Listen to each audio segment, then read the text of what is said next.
Hi guys, welcome to another episode of MrLopezClasses.com.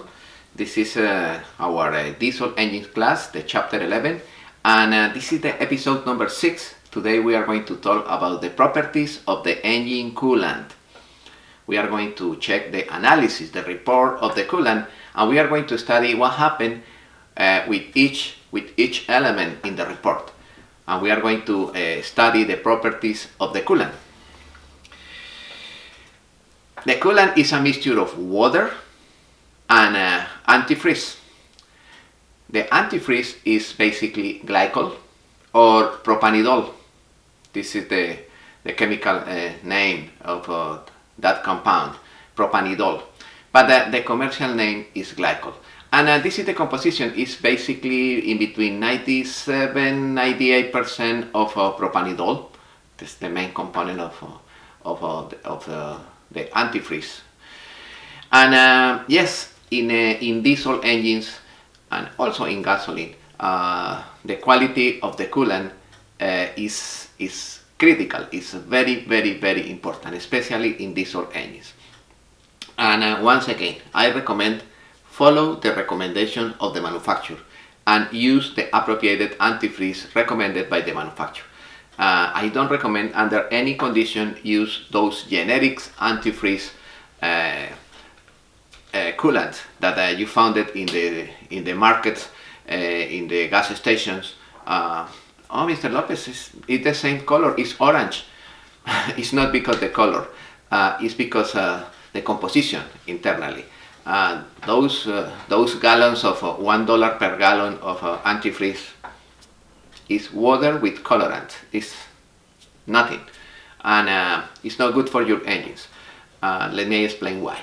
It's not good because the antifreeze, the refrigerant, have a special additives to improve other different functions. And not right now we are going to study the functions.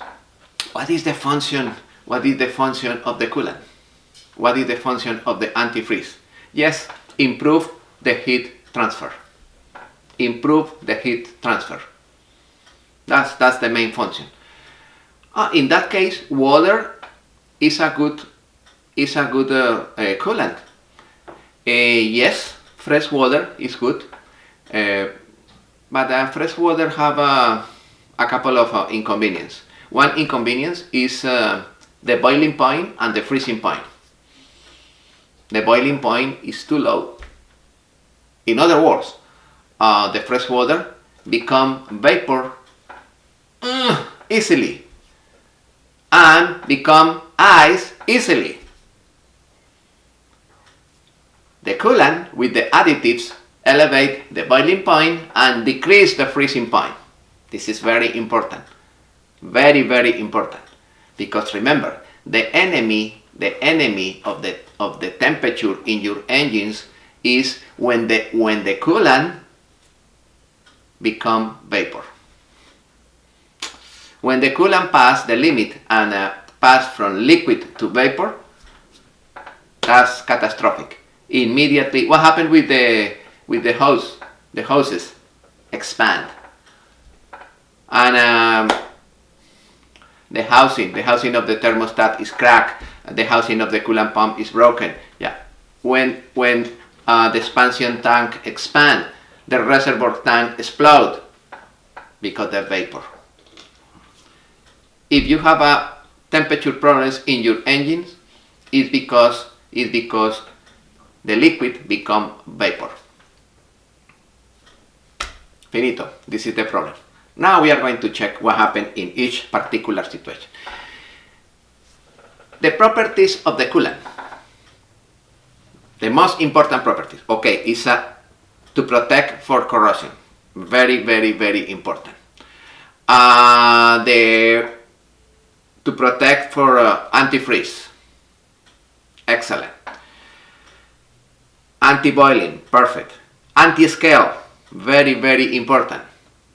Anti-scale. Acidity, and is anti-dispersant. Other very important property. Those are the main properties of the coolant. Now we are going to analyze each of those properties in detail. Let me start with this property that is very important. What is better, more acid or more alkaline? No. The majority of the people respond more alkaline. No. The recommendation is in the middle. Why in the middle? Look, in the middle, this is neutral. This is the point where the situation is better. In your body, if you try to keep the pH in 7, around 7, your body is stable. Too much acidity is not good. Too much alkalinity is not good. I'm going to explain later. This is a slide coming from my book of corrosion, and I am going to explain in the class of corrosion in details that situation. But too much acidic is not good. Too much alkaline is not good. Both situations, both extremes. What is the maximum alkaline? 14. What is the maximum acidity? 1. Both of them produce excessive corrosion. Both extremes are excessive corrosive. Okay, we are going to avoid that. The neutral is, the magic number is 7. And with the coolant, we are going to try to keep the pH of the coolant around 7.0. In between 6 and 8 is the normal condition in relation with the pH of the coolant. We are going to talk about that right now. Okay, the most important part when you do the service on your engine is keep the coolant at the appropriate level, at the appropriate color, and check that the coolant doesn't have bubbles, check that you don't have leaks of coolant, and analyze the coolant minimum once per year. Twice per year is better. Depend on the manufacturer. Some manufacturers recommend check the color, check the quality of the coolant each 250 hours. And the majority of the manufacturers, they recommend each 1000 hours take a sample of the coolant and send the sample to the laboratory in order to analyze the content of the coolant. This is the idea. Each 1000 hours. This is the magic number. Each 1000 hours or once per year minimum, take a sample of the coolant and send the sample to the laboratory in order to analyze what happened with the content of minerals and metals. And right now we are going to analyze that situation. Okay, what is the procedure? What is the procedure when you take a sample of coolant? Okay, my recommendation is start the engine, run the engine until the engine reach the operational temperature. What is the meaning of that? What is the meaning that the engine reach the operational temperature? Okay, because at that point, the thermostat open and the coolant circulate complete. Remember, in the previous episode I explained, when the thermostat is closed, the coolant is not circulating complete on the pad. Oh, immediately the thermostat open, the circulation is complete in between the heat exchanger and the engine.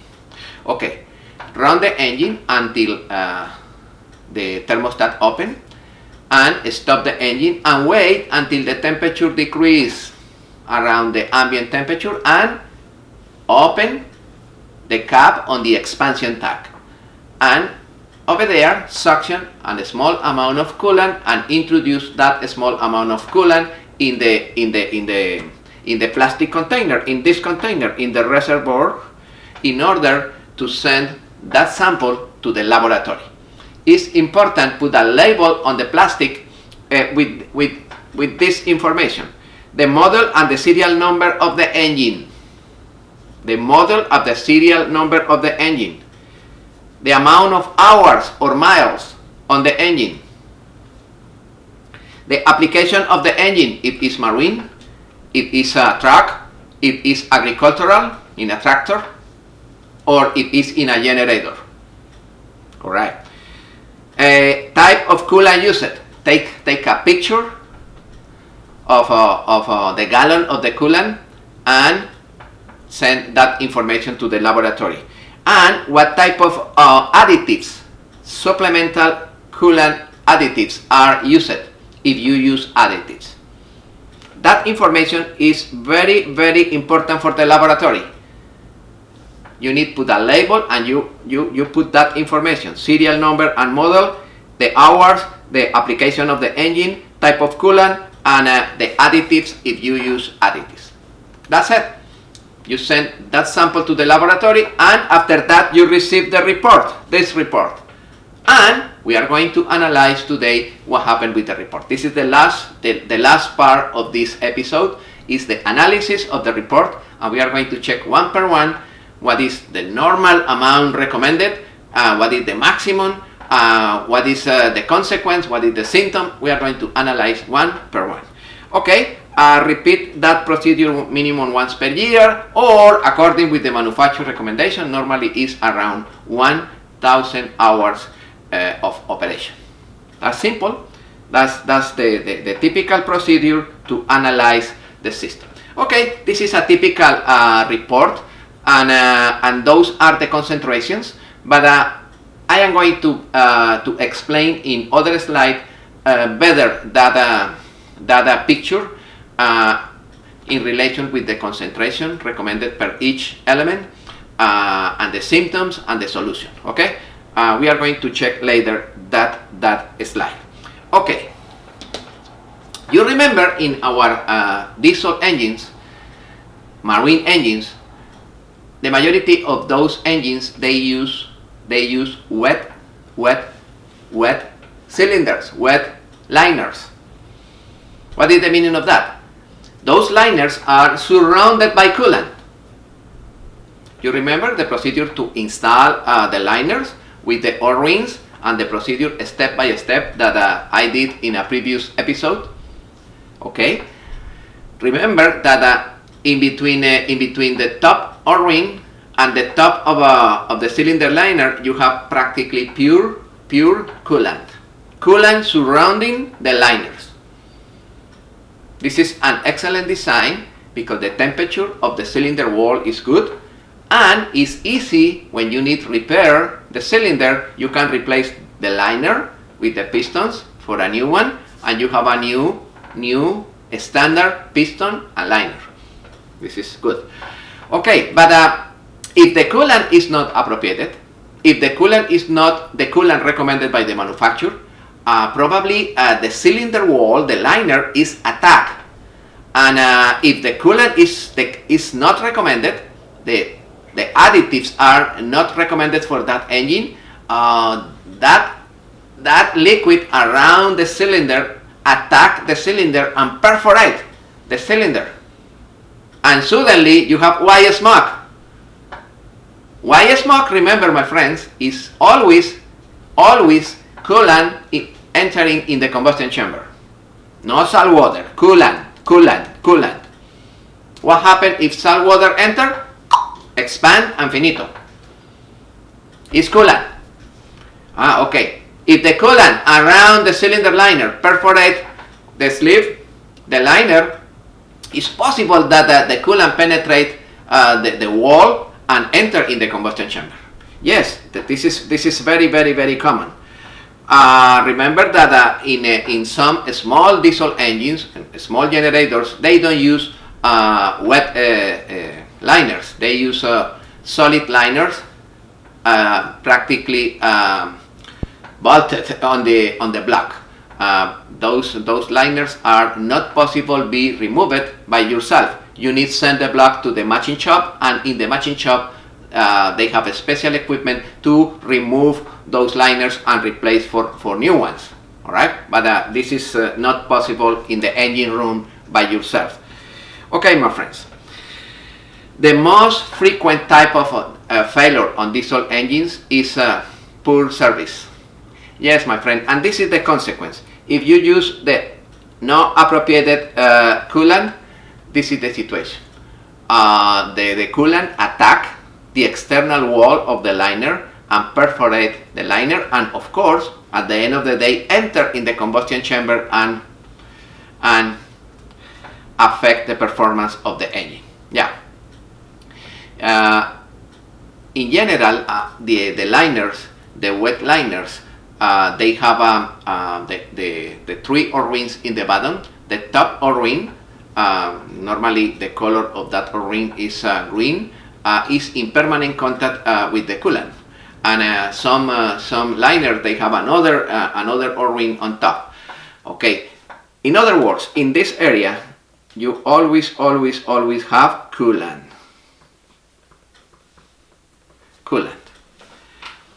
And of course, the coolant is normally 50% of water and 50% of glycol. And the coolant is a good conductor of electricity. No, don't forget that. Don't forget that one of the forms of corrosion is the electrolytic corrosion or electrolysis. Is basically when you have two dissimilar metals with humidity in between. The humidity help with the movement of electrons. If additional you have a leak of current in the block of the engine, the leak of current is propagated through the liquid, in this particular case the coolant, and affect the cylinder walls and accelerate the process of corrosion. Today we are going to talk about one type of corrosion produced specifically in this area. This is a pitting corrosion. Pitting corrosion. This is like a drill. Perforate slowly and pass through the other side. Pitting corrosion. It's a concentrated type of corrosion. We are going to study that type of corrosion in our class of electricity. Pitting corrosion. Okay, my friends. Okay, this is a other common problem is that in the cylinder walls outside, the liners in the outside of the liner, too much accumulation of calcium or magnesium, like a white powder. That white powder is a perfect isolator scale. The scale is an isolator. And what happens if too much calcium is accumulated in the external side of the liners?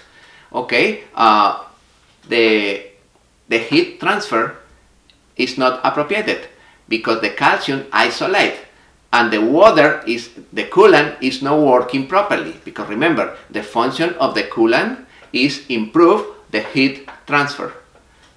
If the external wall of the cylinder is covered with calcium, that transfer is not appropriated, and the temperature goes up. All right, that's very important. Avoid the formation of that scale. That scale is accumulation of calcium and magnesium. This is the situation in outboards. In outboards, what is the first step when you finish on Sunday at 6 p.m. you was using your boat during the day, and you finish, you put the boat on the trailer, and what is the first step? Flush the engine. Flush the engine with fresh water. Because if you let the salt water inside of the block, produce too much calcium, too much magnesium, too much scale on the cavities where the water pass. And after that, when the salt water is moving, the heat transfer is not appropriated, and the temperature of the engine increase. This is a scale. A scale is accumulation of calcium or magnesium in the walls.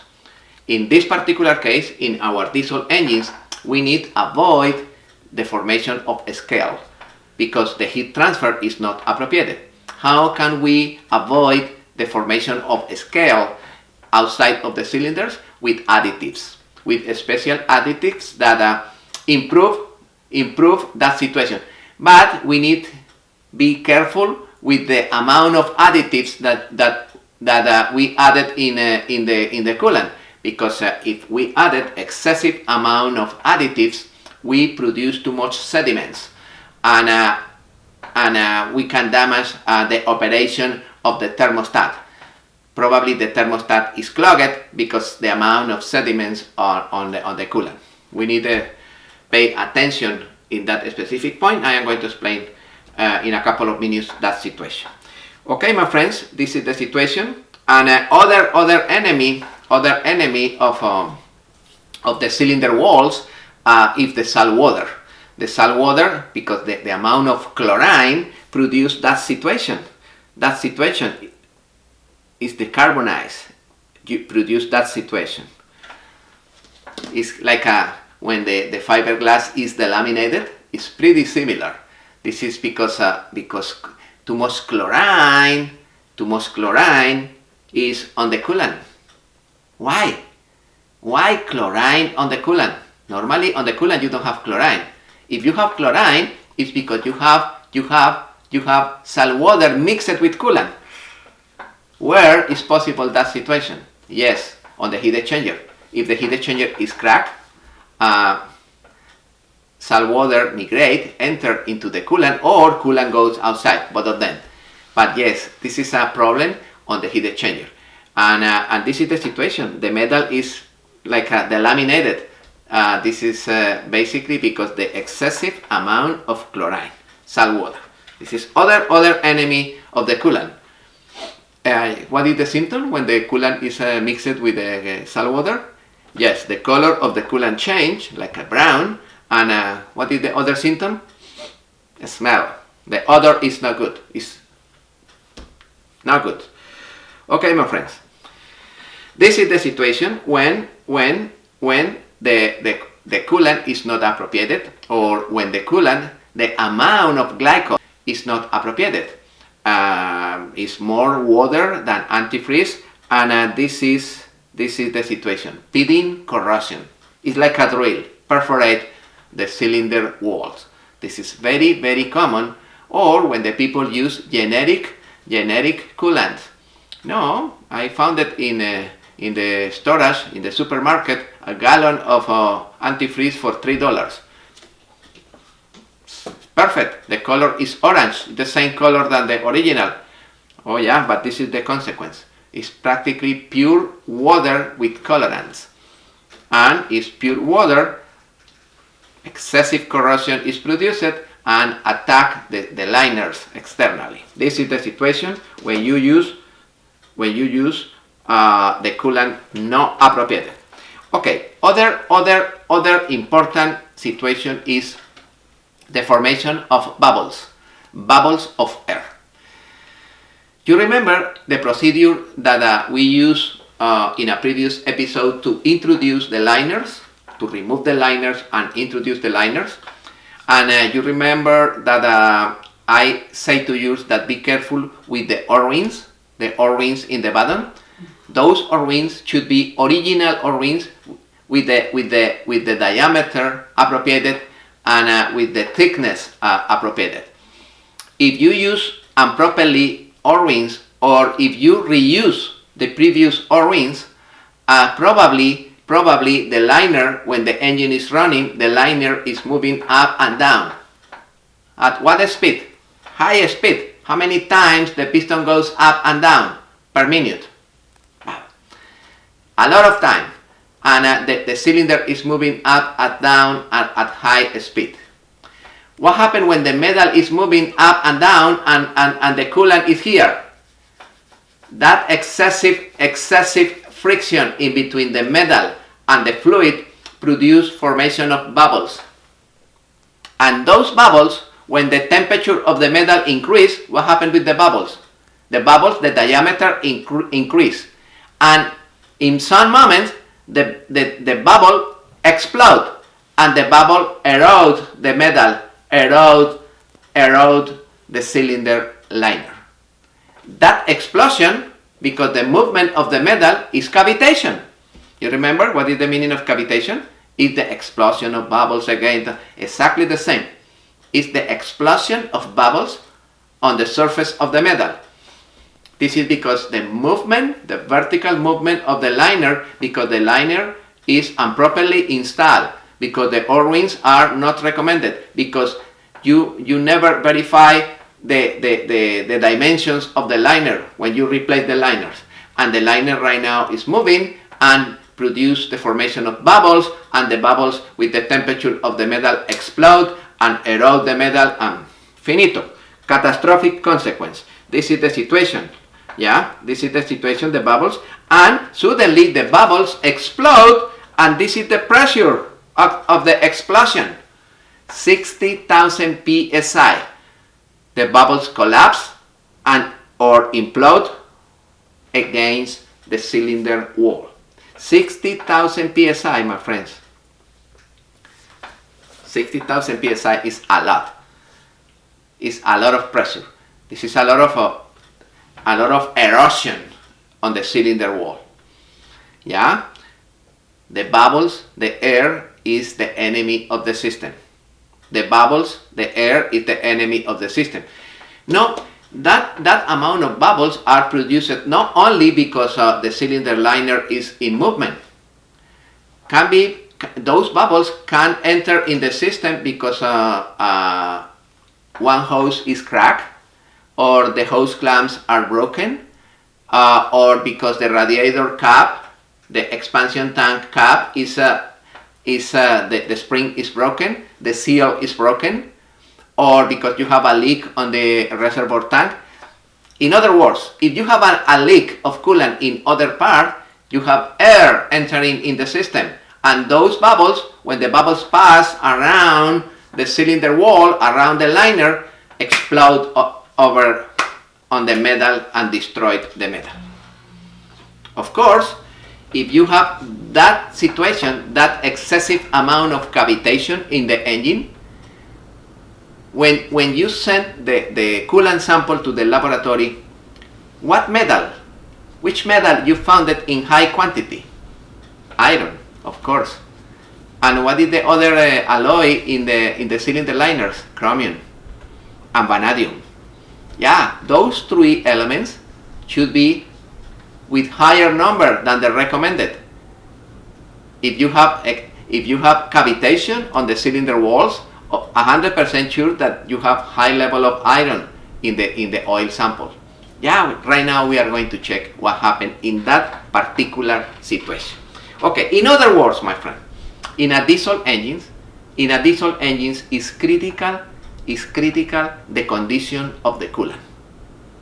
Normally the people pay a lot of attention to change the oil and change the oil filter.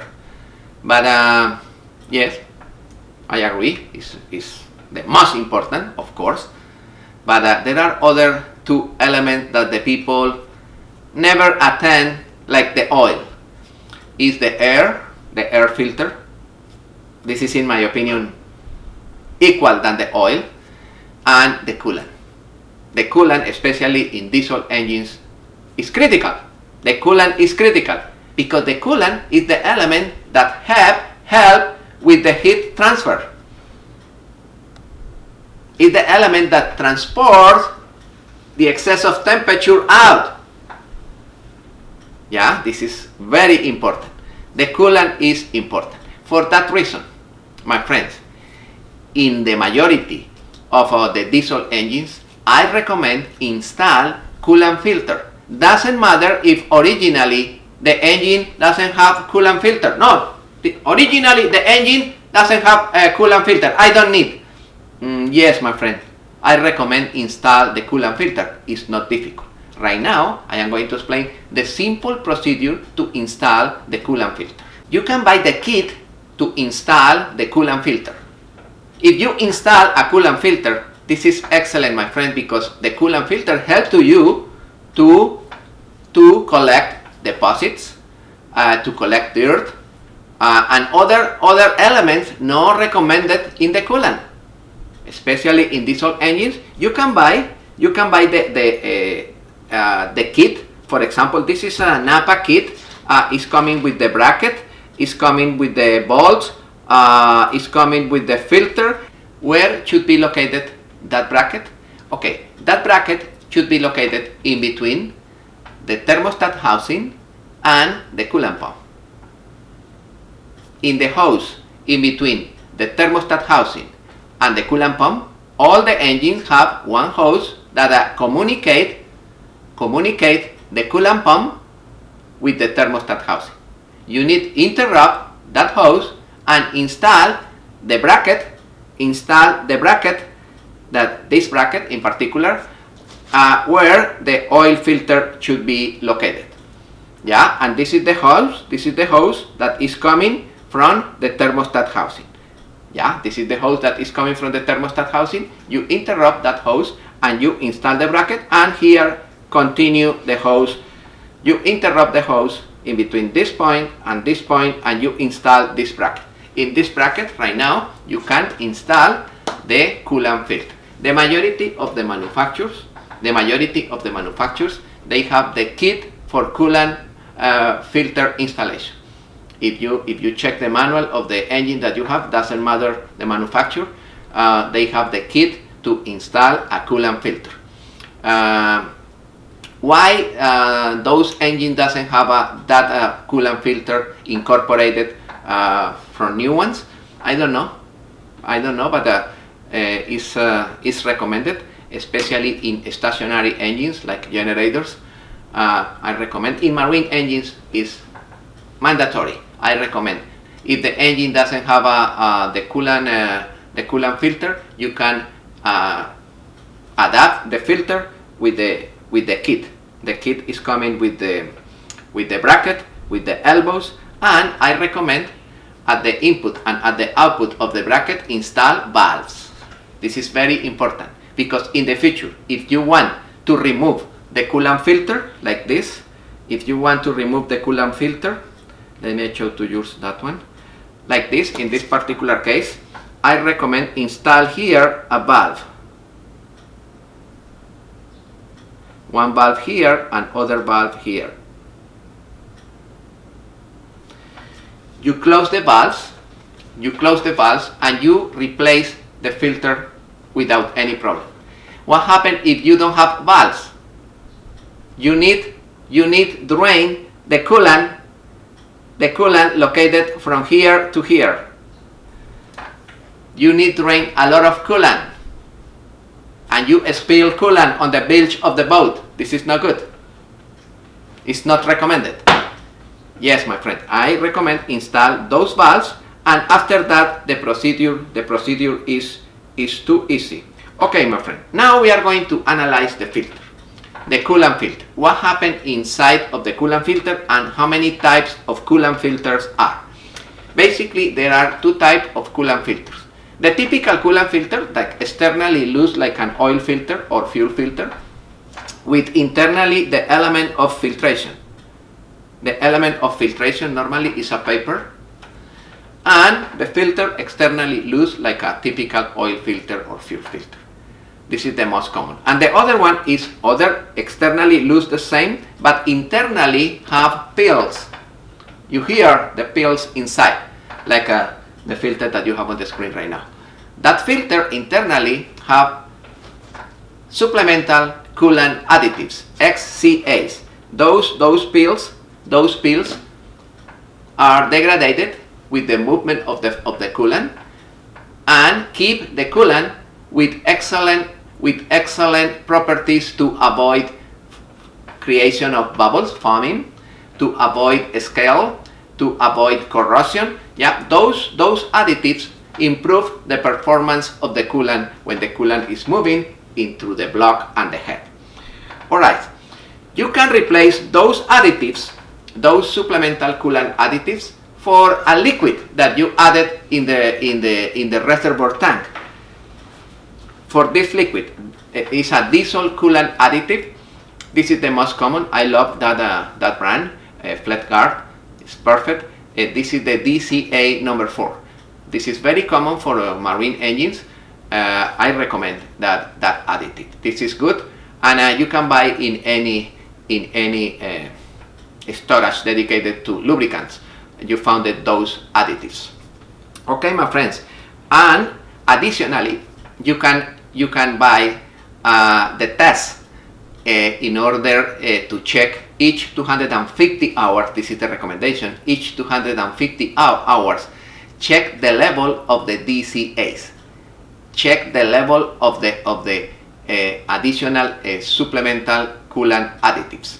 Okay, you can check the level with those sticks. It's simple. You open the reservoir tank, you introduce over there, and according with the color, if the color is green, is acceptable, the amount of additives. If the color is pink, is in the higher limit. If the color is brown, you need to flush the system, and if the color is black, you have problems actually in the engine, problems of temperature. This is very simple. You introduce the sticks on the coolant reservoir, and immediately the color of the stick, you verify according with the plastic bottle what is the color and what is the recommendation about fleet guard. This is excellent. I love it. I use it frequently, yeah, for heavy duty coolant. Okay, you can buy coolant with those supplemental additives incorporated. The name of that coolant is the heavy duty coolant.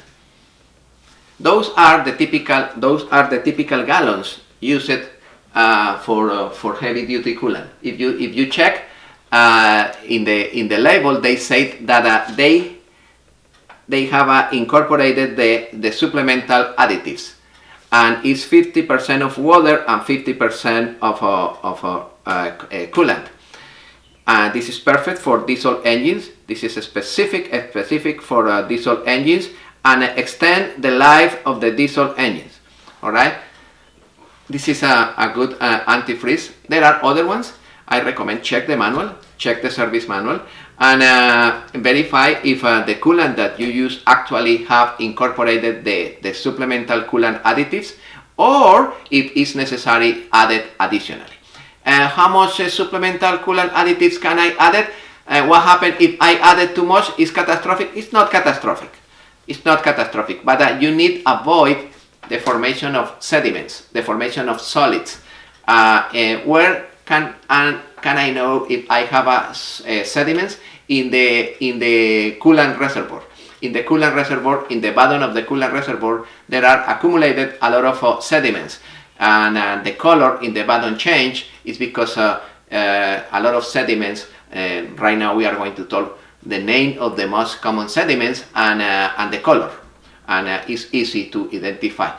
Once again, my friend, it's important. Check the condition of the coolant.